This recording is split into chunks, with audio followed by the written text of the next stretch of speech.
Minister Narendra Modi's interaction with the US bipartisan Congressional Delegation led by McCaul. So that's the interaction and visuals of the same that are now coming live. That's the Prime Minister interacting with the members of the US delegation. Remember, they've been in India the last 2 days, and what's been making headlines is the interaction that took place between this delegation and Dalai Lama in Dharamsala. Let me go across to Abhishek Jha joining us on the phone line. Was this just limited to meet and greet, Abhishek, or was more put on the table perhaps?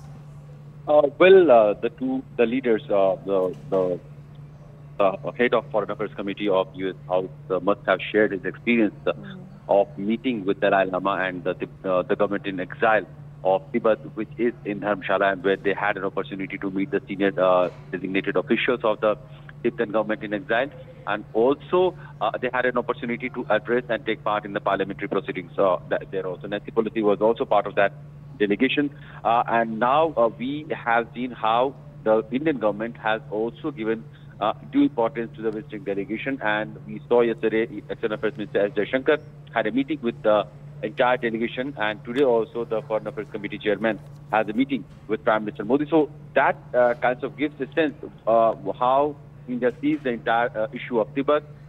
And since this development has come just in the wake of a resolution that has been passed in the US House that seeks to resolve the issue of Tibet and Chinese conflict as soon as possible, and use the influence of the US government on China to make this resolution quicker. So in that context, it is also important that Indian government is also in a way being briefed or taken into confidence by the US House members who have been part of that proceedings and pushing that resolution in the House.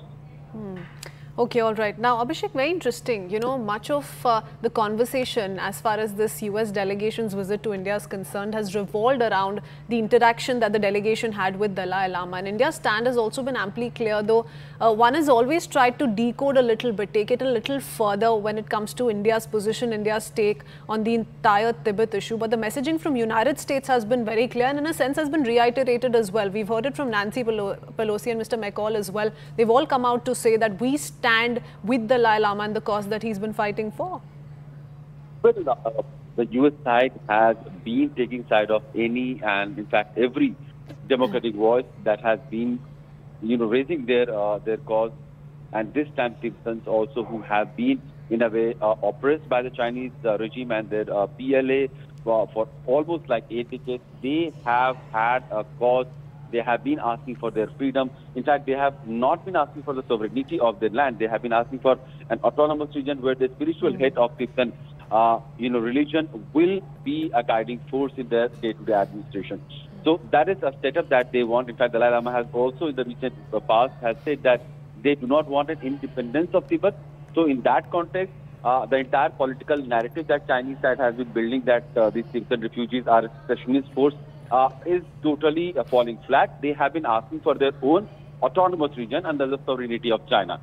This time also the sense that the Tibetan government in exile expressed was very similar, and this is what the US has also been supporting, that though this is not a secessionist force, it is just a political activism which is seeking their own area, own region based on their ethnic, cultural and historical linkages, and they just want to preserve that. This is what the demand of Tibetan side has been. Indian side has also been, of course, very supportive of that. For almost 7 decades now, Dalai Lama has been living in India. He has been given space and protection under the Indian government also, where he is operating his own spiritual thing, and also the Tibetan government in exile. India was the first country, Abhishek, in fact, to host its first ever global Buddhism summit, which was inaugurated by the Prime Minister and attended by several senior officials. Whether or not any of that featured in the conversation that the Prime Minister had with some of these members of the US delegation is something we're yet to find out. But thank you for joining us with the latest and breaking that down for our viewers. Heading into Hey, thank you for watching this on CNBC TV 18. Hope you liked it. For more such interesting news and updates, follow CNBC TV 18 on all the social media platforms.